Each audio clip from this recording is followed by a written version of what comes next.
हरियाणा की हर अपडेट के लिए बेल आइकन दबाएं और सब्सक्राइब करें STV हरियाणा न्यूज। नमस्कार, स्वागत है आपका। मैं हूं नंदिनी मिश्रा आपके साथ और शुरुआत करेंगे सुपरफास्ट 100 की। जम्मू कश्मीर से धारा 370 हटाने के बाद प्रधानमंत्री नरेंद्र मोदी पहली बार जम्मू कश्मीर के 8 दलों के 14 नेताओं के साथ आज सीधा संवाद करेंगे। प्रधानमंत्री आवास पर आज दोपहर 3 बजे बुलाई गई बैठक का एजेंडा फिलहाल गुप्त रखा गया। जम्मू कश्मीर के विकास समेत परिसीमन और अन्य मुद्दों पर सरकार स्थानीय प्रतिनिधियों के साथ चर्चा करेगी।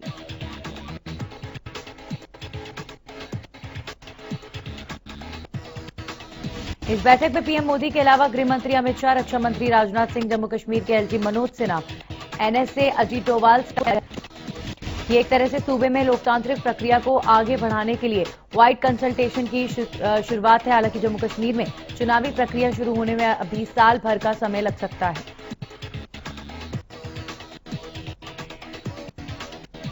देश में कोरोना की दूसरी लहर थमने से पहले ही अब कोरोना वायरस के डेल्टा प्लस वेरिएंट का खतरा बढ़ने लगा है। देश के 4 राज्यों में अब तक इस वायरस के मामले सामने आए हैं।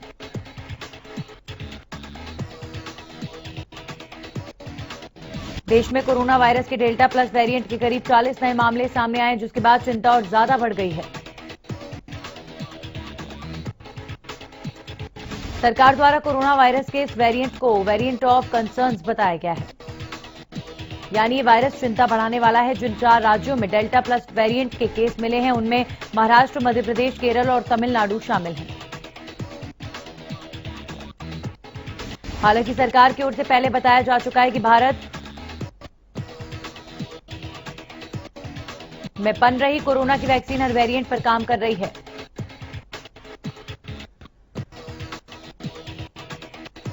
बीजेपी मनोज यादव के रिलीव करने वाले पत्र को लेकर गृह मंत्री अनिल विज का बयान सामने आया है। उन्होंने अपनी प्रतिक्रिया दी। अनिल विज ने कहा कि उन्हें अभी तक ऐसा कोई पत्र प्राप्त नहीं हुआ।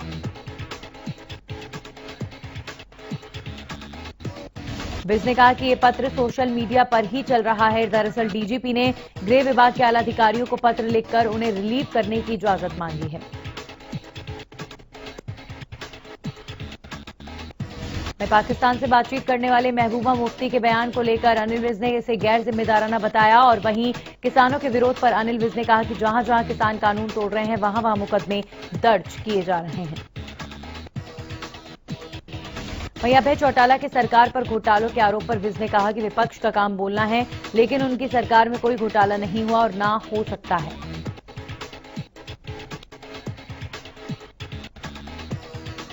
बुधवार को डिप्टी सीएम दुष्यंत चौटाला पंचकुला के दौरे पर रहे, जहां पर उन्होंने घोषणा की कि नंबरदारों का पद खत्म नहीं किया जाएगा, वो निश्चिंत रहें।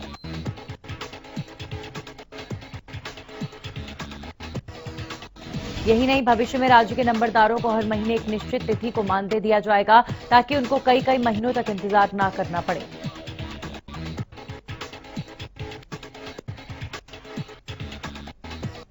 उन्होंने जानकारी दी है कि राज्य सरकार द्वारा सभी नंबरदारों को आयुष्मान भारत योजना से जोड़ दिया गया है और जल्द ही स्मार्टफोन भी उपलब्ध करवा दिया जाएगा। चंडीगढ़ में बीजेपी कार्यालय में बैठक का आयोजन किया गया। बैठक के बाद प्रदेश महामंत्री ने एडवोकेट वेदपाल ने कहा है कि बीजेपी की प्रदेश कार्यकारिणी 24 जून को रखी गई है, उसको लेकर चर्चा की गई।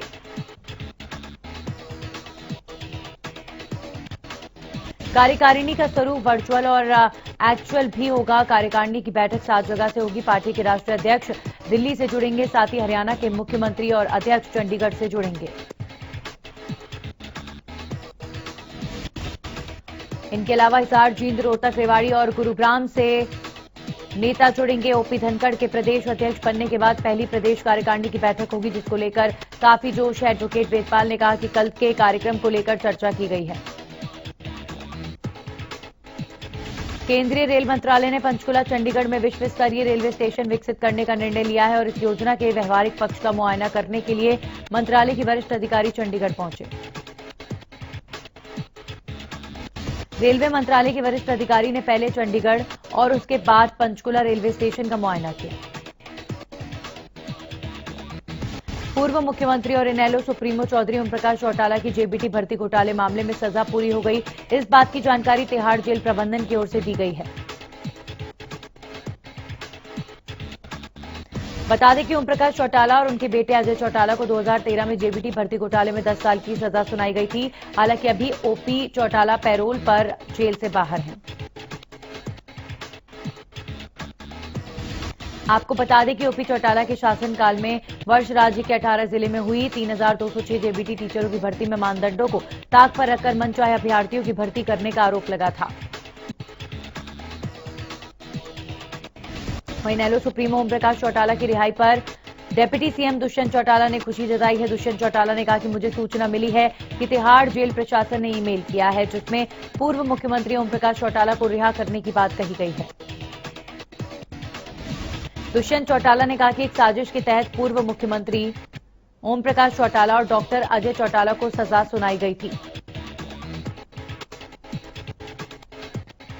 यमुनानगर में नेलो कार्यालय में ढोल नगाड़ों और आतिशबाजी के साथ समर्थकों ने अपनी खुशी जाहिर की। वहीं झज्जर में पार्टी के तमाम नेता और कार्यकर्ताओं ने पार्टी दफ्तर में इकट्ठा होकर लड्डू बांटे। वहीं बीजेपी के पूर्व प्रदेश अध्यक्ष सुभाष बराला ने कहा कि नेलो सुप्रीमो ओम प्रकाश चौटाला की रिहाई पर अपनी प्रतिक्रिया उन्होंने दी है। बराला ने कहा कि ओम प्रकाश चौटाला का बाहर आना न्यायिक फैसला है और उनका बाहर आना सामान्य फैसला है। राजनीतिक तौर पर चुनाव के दौरान अलग अलग समय पर पैरोल पर बाहर आते रहे हैं और मुझे नहीं लगता कि नेलो का राजनीतिक तौर पर कोई प्रभाव पड़ेगा। बराला ने कहा कि ऐलानाबाद का चुनाव स्थानीय मुद्दों और जमीनी स्तर के मुद्दों पर रहेगा। बराला ने कहा कि डॉक्टर श्यामा प्रसाद मुखर्जी के बलिदान दिवस पर बीजेपी उनके बलिदान दिवस पर पौधारोपण करेगी। उन्होंने कहा कि डॉक्टर श्यामा प्रसाद मुखर्जी ने जम्मू कश्मीर में धारा 370 हटाने का जो सपना देखा था वो सपना प्रधानमंत्री मोदी और गृह मंत्री अमित शाह ने पूरा किया।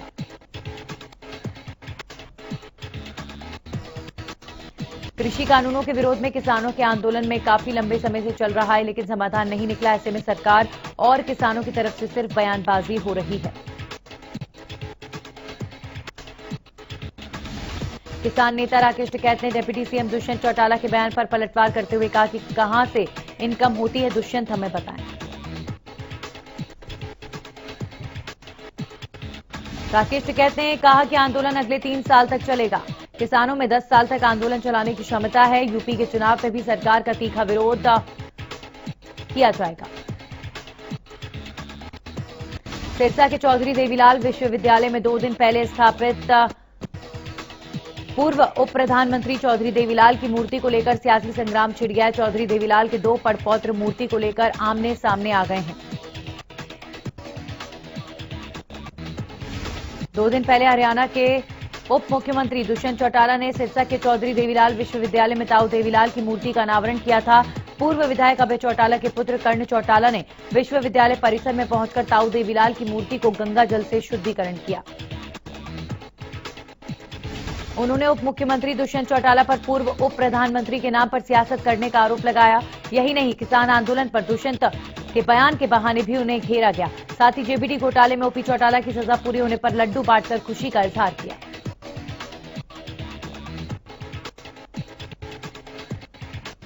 उन्होंने कहा कि कार्यकर्ताओं में उत्साह का माहौल है। कर्ण ने कहा कि अब नए जोश के साथ पूरे हरियाणा में नया अभियान चलेगा।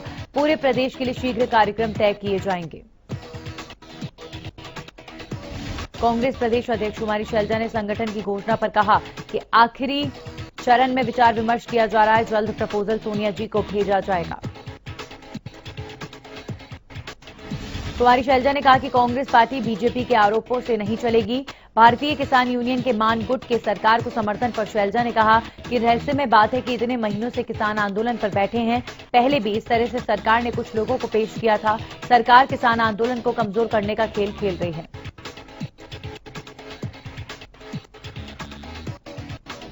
वहीं डीजीपी मनोज यादव के पत्र पर शैलजा ने कहा कि प्रदेश में अफसरों को मोहरा बनाया जा रहा है। वहीं सांसद संजय भाटिया के बयान पर शैलजा ने कहा कि इनकी भाषा ऐसी है जबकि ये संस्कृति के ठेकेदार बनते हैं। इनके संस्कार इनकी भाषा से मर्यादा नजर आती है।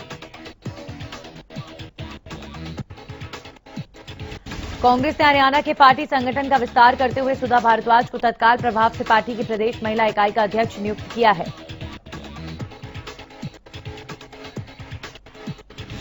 कांग्रेस के राष्ट्रीय महासचिव केसी वेणुगोपाल की ओर से आज जारी नियुक्ति पत्र के अनुसार नियुक्ति संबंधी प्रस्ताव को मंजूरी दी गई। कांग्रेस के अंतरिम अध्यक्ष सोनिया गांधी ने इस फैसले पर मुहर लगाई है।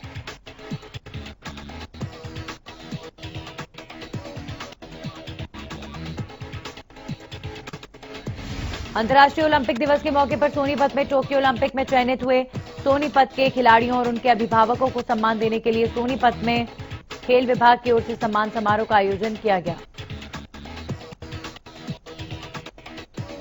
जहां पर खिलाड़ियों के परिजनों को बुलाकर मिठाई खिलाकर बधाई दी गई और सभी परिजनों का सम्मान किया गया। ओलंपिक में चयनित खिलाड़ियों के परिजनों ने ओलंपिक में मेडल लाने की उम्मीद जताई है।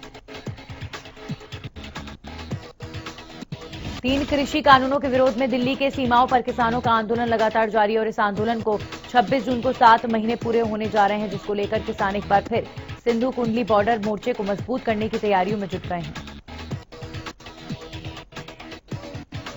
अब खुद ही किसान मोर्चे को मजबूत करने के लिए अलग अलग तरह की सुविधाएं कर रहे हैं। कुंडली बॉर्डर पर गोल्डन हट ढाबे पर किसानों ने आटा चक्की लगा ली है ताकि बॉर्डर पर आटे की कोई भी कमी ना रहे। इसके लिए सोनीपत जिले के आसपास के किसान लगभग 50 के आसपास ट्रॉलियों में अनाज लेकर पहुंचे हैं।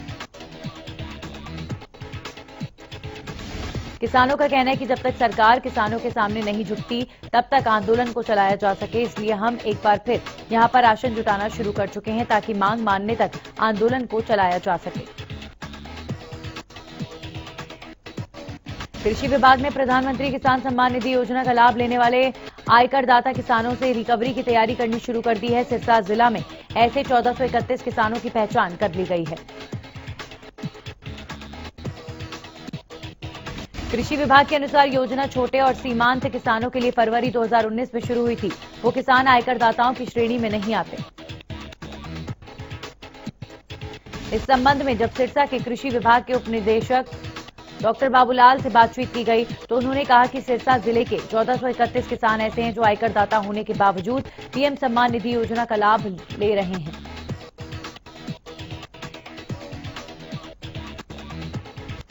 ऐसे किसानों से रिकवरी के लिए सूचियां बनाकर खंड स्तर पर भेजी गई और किसानों को नोटिस जल्द ही जारी किए जाएंगे।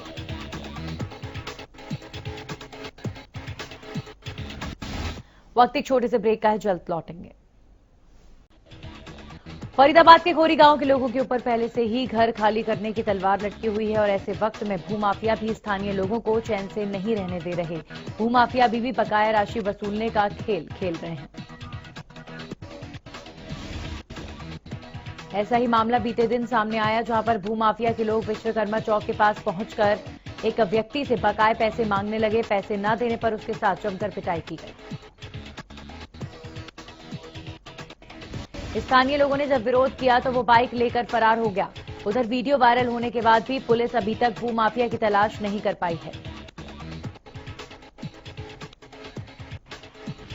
किसान नेताओं की गाड़ी चोरी मामले में किसानों ने सरकार के खिलाफ मोर्चा खोल दिया। किसानों ने हिसार चंडीगढ़ रोड पर जाम लगाकर सरकार के खिलाफ जमकर नारेबाजी की।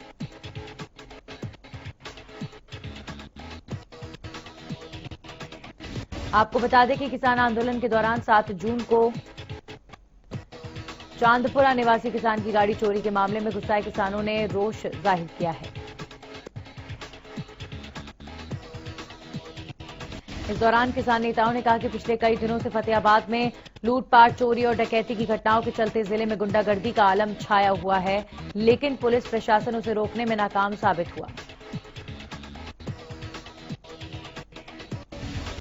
बल्लभगढ़ में राष्ट्रीय राजमार्ग पर उस वक्त लंबा जाम लग गया जब गुड़गांव कैनाल के पास बनी कॉलोनी के लोग हाईवे पर उतर आए।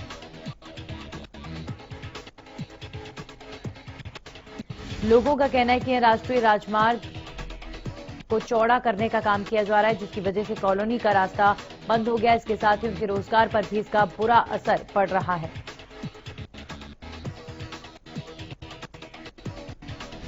काम धंधा ठप होने की वजह से लोगों को आर्थिक संकट का भी सामना करना पड़ रहा है। गुस्साए लोगों ने रास्ता खुलवाने की मांग करते हुए हाईवे को जाम कर दिया, जिससे गाड़ियों की लंबी कतारें लग गई। लोगों का आरोप है कि उनकी सहमति के बगैर ही यहां पर निर्माण कार्य शुरू किया गया, जिससे लोगों को परेशानियों का सामना करना पड़ रहा है। मामले को बढ़ता देख पुलिस ने लोगों को शांत करवाया और राजमार्ग पर यातायात को सुचारू किया। भारतीय किसान यूनियन मानगुट के सीएम मनोहर लाल की सभा कराने वाले बयान पर किसान नेताओं ने विरोध जताते हुए कहा कि भारतीय किसान यूनियन मानगुट के सदस्य कभी भी आंदोलन का हिस्सा नहीं रहे हैं।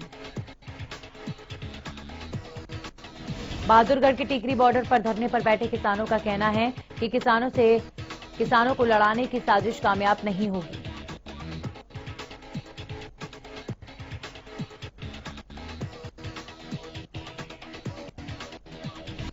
टीकरी बॉर्डर पर धरना दे रहे भारतीय किसान यूनियन के घासीराम नैन गुट के प्रधान जोगिंदर नैन का कहना है कि वो सीएम की सभा का संयुक्त किसान मोर्चा के निर्देशानुसार विरोध करेंगे।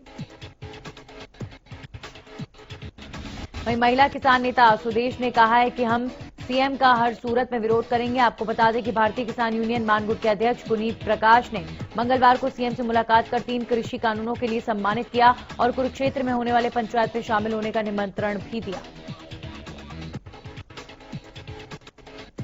साथ ही गुरनाम सिंह चड़ूनी को चैलेंज करते हुए कहा था कि वो इस पंचायत को रोककर दिखाए। इसी को लेकर अब धरना पर बैठकर किसानों ने नाराजगी जताते हुए कार्यक्रम का विरोध करने का ऐलान किया। वहीं किसानों ने धरना स्थल पर कबीर जयंती मनाने की भी घोषणा की है।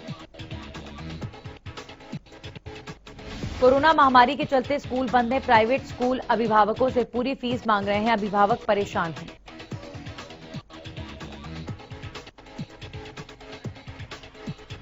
इसी परेशानी को देखते हुए शिक्षा विभाग ने सरकारी स्कूल प्राचार्य को बिना एसएलसी विद्यार्थियों का दाखिला करने के निर्देश दिए हुए हैं।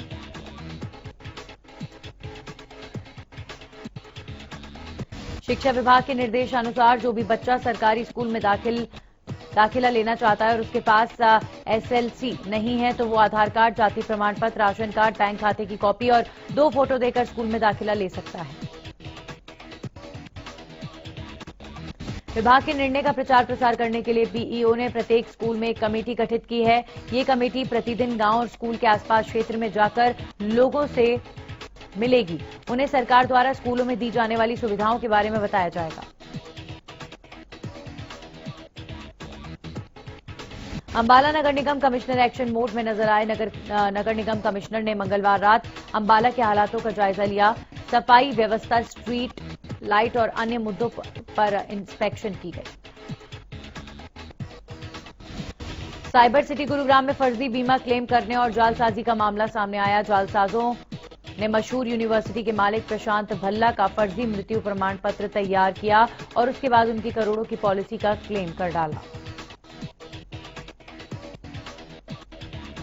इस बात का खुलासा तब हुआ जब बीमा कंपनी के लोग वेरिफिकेशन के लिए कर्मचारी भल्ला के घर पहुंचे। इस मामले में प्रशांत भल्ला की बीवी दीपिका भल्ला की तरफ से सेक्टर 29 थाने में एफआईआर दर्ज कराई गई है। हैरानी की बात तो यह है कि जालसाजों ने यूनिवर्सिटी के मालिक के नाम की फर्जी शमशान घाट की पर्ची के आधार पर डेथ सर्टिफिकेट तैयार करवा लिया और यूनिवर्सिटी के मालिक की बीवी के नाम पर आधार कार्ड की मदद से पालम विहार की एचडीएफसी शाखा में फर्जी अकाउंट तक खुलवाकर करोड़ों की पॉलिसी का क्लेम कर डाला। फिलहाल पुलिस मामले की जांच में जुट गई है। कैथल में आपसी विवाद को लेकर की गई फायरिंग में 4 लोग घायल हो गए। बताया जा रहा है कि घायलों को इलाज के लिए सिविल अस्पताल में भर्ती करवाया गया है। मामला अर्जुन नगर इलाके की गली नंबर 3 का है। बहरहाल पुलिस ने मामले को गंभीरता से लेते हुए जांच शुरू कर दी। हालांकि इस मामले पर कुछ भी कहने से पुलिसकर्मी बचते नजर आए। तोशाम में वार्ड नंबर 16 के निवासी आजकल बदबूदार गंदा पानी पीने को मजबूर है, जिससे यहां गंभीर बीमारियों का डर बना हुआ है। लोगों का कहना है कि उन्होंने अपनी समस्या को लेकर शिकायतें भी की, लेकिन उनकी समस्या का समाधान नहीं हुआ। स्थानीय लोगों का कहना है कि यहां पर सप्लाई होने वाला पानी इतना गंदा है कि इसे पीना तो दूर, इसे नहाने या दूसरे कामों में इस्तेमाल करना मुश्किल है। उनका कहना है कि पानी गंदा होने के साथ साथ बदबूदार भी है। लोगों के मुताबिक कुछ दिन पहले संबंधित विभाग के कर्मचारी पाइपलाइन लीकेज को ठीक करने आए थे, लेकिन यहां पर आज भी समस्या जस के तस बनी हुई है। इधर झज्जर के भदानी गांव में तालाब सूखने के चलते पशुपालन को लेकर ग्रामीण दिक्कतों का सामना कर रहे हैं। ग्रामीणों के मुताबिक उनके गांव में पशुओं को पानी पिलाने के लिए 3 बड़े तालाब है, लेकिन किसी भी तालाब में पानी न होने के चलते गांव के करीब 1400 परिवारों को परेशानियों का सामना करना पड़ रहा है। ग्रामीणों ने बताया कि वो कई बार प्रशासन से गुहार लगा चुके हैं, लेकिन उनकी समस्या का अभी तक कोई समाधान नहीं हुआ। पानी न होने के चलते उनके पशु लगातार बीमार हो रहे हैं, जो उनका पशुपालन व्यवसाय है वो प्रभावित हो रहा है। इधर जींद के बाल भवन रोड पर मोबाइल की दुकान में लूट की वारदात हुई, जिसका सीसीटीवी फुटेज सामने आया। 2 दिन पहले बाइक पर सवार होकर आए 2 लुटेरों ने दिन दहाड़े मोबाइल की दुकान में घुसकर लूट की वारदात को अंजाम दिया था। दोनों लुटेरे पिस्तौल के दम पर दुकानदार से मोबाइल फोन लूट कर बाइक से फरार हो गए थे। उन लुटेरों में से एक ने मास्क और चश्मे से और दूसरे ने हेलमेट से अपना चेहरा ढक रखा था। पुलिस सीसीटीवी फुटेज के आधार पर लुटेरों की तलाश में जुट गई है। फतेहाबाद के पास बुंद्रा गांव में बुधवार सुबह गुरुद्वारा साहिब में बड़ा हादसा हो गया, जिसमें गुंबद गिरने से मजदूर की मौत हो गई। हादसे के बाद पुलिस भी मौके पर पहुंची, लेकिन तब तक मिस्त्री ने दम तोड़ दिया था। बताया जा रहा है कि गुरुद्वारे में पत्थर लगाने का काम चल रहा था, तभी गुरु घर पर बना गुंबद गड़गड़ाकर मिस्त्री पर गिर गया और मिस्त्री की मौत हो गई। मौके पर काम कर रहे लोगों ने बताया कि भीषण गर्मी के कारण 3 लोग बाहर आ गए थे, जिससे वे बच गए। जांच के दौरान मृतक की पहचान अशोक कुमार गांव झुंझुनू राजस्थान के रूप में हुई है। अंबाला में सेना के अस्पताल में बतौर लेफ्टिनेंट पद पर तैनात साक्षी सुसाइड मामले में पुलिस ने आरोपी मृतका के पति अंबाला के एयरफोर्स स्टेशन में तैनात स्क्वाड्रन लीडर नवनीत शर्मा को गिरफ्तार कर लिया है। जुलाना में ट्रेन की चपेट में आने से सरपंच की मौत हो गई। बताया जा रहा है कि हादसा उस वक्त हुआ जब जुलाना रेलवे स्टेशन पर सरपंच पैसेंजर ट्रेन में चढ़ रहा था। प्लेटफॉर्म नंबर 1 पर हुए हादसे की सूचना मिलते ही पुलिस मौके पर पहुंची और शव को कब्जे में लिया। मृतक की पहचान गांव मालवी के सरपंच रामकला जांगड़ा के रूप में हुई है। बहरहाल पुलिस ने घटना की सूचना मृतक के परिजनों को देते हुए आगे की कार्रवाई को जारी रखा है। पेहुआ के फतेह सिंह रोड पर अचानक एक घर में आग लग गई। आग उस समय लगी जब घर के सभी सदस्य काम करने के लिए खेत में गए हुए थे। आग लगने से एक पशु और घर का सारा सामान जलकर राख हो गया। पेट्रोल डीजल की कीमतों में इजाफा थमने का नाम नहीं ले रहा। बुधवार को स्थिर रहने के बाद आज एक बार फिर पेट्रोल डीजल की कीमतों में बढ़ोतरी दर्ज की गई है। घरेलू बाजार में पेट्रोल की कीमतों में 26 पैसे प्रति लीटर की बढ़ोतरी हुई। वहीं डीजल के भाव में 7 पैसे प्रति लीटर का उछाल देखने को मिला। इस बढ़ोतरी के बाद दिल्ली में पेट्रोल का रेट बढ़कर 97.76 रुपए प्रति लीटर हो गया। वहीं डीजल की कीमत बढ़कर 88.30 रुपए प्रति लीटर पर पहुंच गई। आज हुई बढ़ोतरी के बाद देश भर में पेट्रोल डीजल का दाम अपने उच्चतम स्तर पर पहुंच गया है। पेट्रोल डीजल के रेट में लगातार इजाफे के बाद पिछले 30 दिनों में पेट्रोल और डीजल की कीमतों में जबरदस्त बढ़ोतरी दर्ज की गई है। विराट ब्रिगेड का आईसीसी वर्ल्ड टेस्ट चैंपियनशिप का खिताब जीतने का सपना टूट गया। न्यूजीलैंड ने वर्ल्ड टेस्ट चैंपियनशिप के फाइनल में टीम इंडिया को 8 विकेट से शिकस्त दी है। इसके साथ ही न्यूजीलैंड की टीम ने खिताब पर कब्जा जमा लिया और आईसीसी की ट्रॉफी जीतने से विराट ब्रिगेड चूक गई। कोहली की कप्तानी में वैसे तो टीम इंडिया कई ऐतिहासिक सीरीज पर कब्जा कर चुकी है, लेकिन जब आईसीसी टूर्नामेंट की बात होती है तो कोहली यहां पर मात खा जाते हैं। टीम इंडिया के पास 8 साल बाद आईसीसी की ट्रॉफी भी जीतने का मौका था, लेकिन विराट ब्रिगेड के हाथ से ये मौका निकल गया। लगातार तीसरी बार कोहली के हाथ से आईसीसी टूर्नामेंट जीतने का मौका निकला है।